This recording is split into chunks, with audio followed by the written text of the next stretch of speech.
Hello friends, welcome to the channel lectures for success.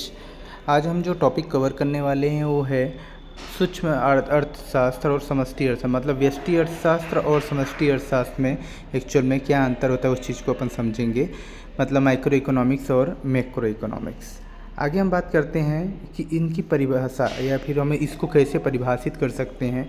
तो व्यष्टि अर्थशास्त्र को या सूक्ष्म अर्थशास्त्र को हम बोल सकते हैं कि व्यक्तिगत इकाइयों के व्यवहार का अध्ययन हम क्या बोलते हैं, व्यष्टि अर्थशास्त्र बोलते हैं। या फिर हम बोल सकते हैं कि व्यक्तिगत इकाइयों का अध्ययन क्या कहलाता है, व्यष्टि अर्थशास्त्र कहलाता है।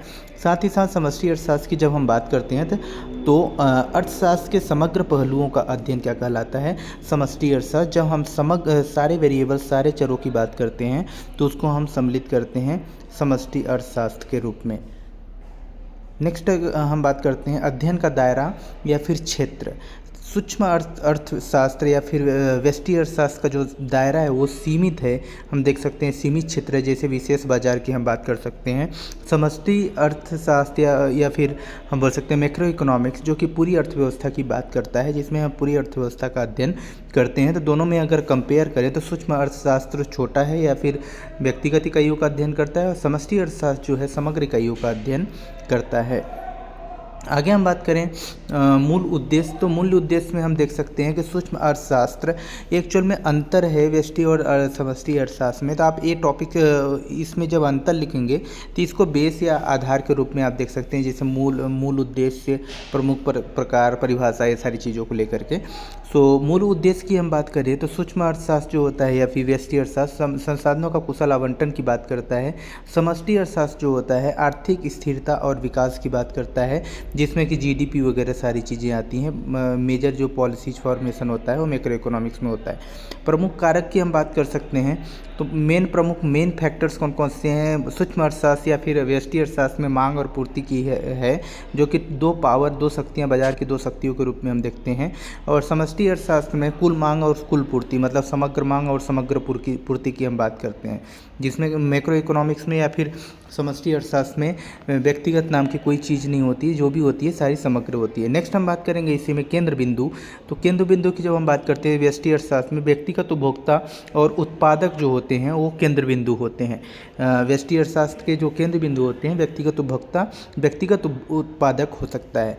समष्टि अर्थशास्त्र में राष्ट्रीय और वैश्विक अर्थव्यवस्था की अपन बात करते हैं। राष्ट्रीय और अंतर्राष्ट्रीय संपूर्ण अर्थव्यवस्था जो होती है इसका समष्टि अर्थशास्त्र का केंद्र बिंदु होती है। निष्कर्ष का स्तर की अगर हम बात करें, सूक्ष्म अर्थशास्त्र या व्यष्टि अर्थशास्त्र विश्लेषणात्मक और व्यवहारिक अध्ययन करता है, प्रैक्टिकल अध्ययन करता है, जबकि समष्टि अर्थशास्त्र नीतिगत और समग्र अध्ययन करता है, जिसमें नीतियाँ और सारी चीज़ों की बात हम करते हैं, विश्लेषण और व्यवहारिक की ही बात सिर्फ नहीं करते। आगे हम बात करें कि समस्या का प्रकार, तो व्यष्टि अर्थशास्त्र में विशेष बाजारों की समस्या होती है, जबकि समष्टि अर्थशास्त्र में व्यापक आर्थिक समस्याएं होती हैं, जैसे गरीबी, बेरोजगारी, आर्थिक असमानता, ये सारी चीज़ें होती हैं। उपकरण की बात करें अगर तो व्यष्टि अर्थशास्त्र में आरेख और गणितीय मॉडल होते हैं, और समष्टि अर्थशास्त्र में सांख्यिकीय आंकड़े होते हैं, सांख्यिकीय डेटा होते हैं, जो कि मुख्य उपकरण के रूप में हम देखते हैं। मूल सिद्धांत की अगर हम बात करें, तो व्यष्टि अर्थशास्त्र में मूल निर्धारण और बाजार संतुलन की बात करते हैं, और समष्टि अर्थशास्त्र में कुल उत्पादन और आय की बात करते हैं, जिसमें कि मांग और पूर्ति, आप ये वाला डायग्राम देखे होंगे, ये सारी चीज़ें किसमें हम माइक्रो इकोनॉमिक्स में देखते हैं या फिर व्यष्टि अर्थशास्त्र में। समष्टि में कुल उत्पादन और आय की बात हम करते हैं। लाभार्थी की अगर हम बात करें, सूक्ष्म अर्थशास्त्र या व्यक्तिगत व्यष्टि अर्थशास्त्र विशेष उद्योग और कंपनियों को लाभ प्रदान करता है इसके स्टडी से, और समष्टि अर्थशास्त्र जो होती है पूरी आबादी और सरकार को लाभ पहुंचाने का कार्य करता है।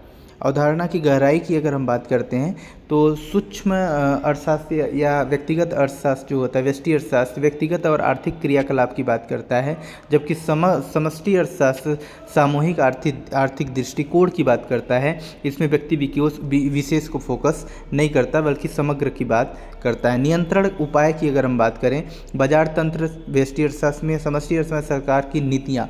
जो व्यष्टि अर्थशास्त्र होता है उसमें नियंत्रण जो होती हैं वो मांग और पूर्ति के आधार पर होता है, जिसमें कि कीमत संतुलन की अवस्था हम देख सकते हैं, उसी से मांग का नियंत्रण होता है। अगर मांग वक्र पूर्ति वक्र में जो शिफ्टिंग होती है, या फिर हम बोल सकते हैं कि उसमें जो परिवर्तन होते हैं, उसके कारण से नियंत्रण हमें देखने को मिलते हैं। समष्टि अर्थशास्त्र में सरकार की नीतियाँ जो होती हैं वो मेन उपाय होती हैं नियंत्रण करने की। उपयोगिता व्यष्टि अर्थशास्त्र में व्यापारिक निर्णय लेने में सहायक होता है। उपयोगिता मतलब इसका उपयोग क्या है या फिर इसका सिग्निफिकेंस क्या है। समष्टि अर्थशास्त्र में अगर बात करें तो आर्थिक नीतियों के निर्माण में सहायक होता है ना। आवश्यकताएं जो अगर व्यष्टि और समष्टि की बात करें तो मेन है। बाद में है मूल आधार। आंशिक संतुलन की बात करता है व्यष्टि अर्थशास्त्र में। समष्टि में सामान्य संतुलन की बात करता है। आंशिक संतुलन मतलब एक पार्ट की बात करता है, एक विशेष चीज़ की बात करता है जिसमें संतुलन की अवस्था की बात करता है, जबकि समष्टि अर्थशास्त्र में संपूर्ण संतुलन की बात करता है। उदाहरण की बात करें तो व्यष्टि अर्थशास्त्र में किसी उत्पाद का मूल्य निर्धारण यह किस में आएगा, व्यष्टि अर्थशास्त्र में आएगा, जबकि समष्टि अर्थशास्त्र में देश की जीडीपी मतलब सकल घरेलू उत्पाद। तो दोस्तों ये थे 15 पॉइंट जो कि आपके एग्जाम पॉइंट ऑफ व्यू से बहुत ही ज़रूरी हैं, बहुत ही इंपॉर्टेंट हैं, जिसको कि आप किसी भी परीक्षा में, किसी भी एग्ज़ाम में जहाँ पे आपसे पूछा जाए उसमें आप लिख सकते हैं। बहुत बहुत धन्यवाद। कृपया चैनल को सब्सक्राइब करें। Thank you.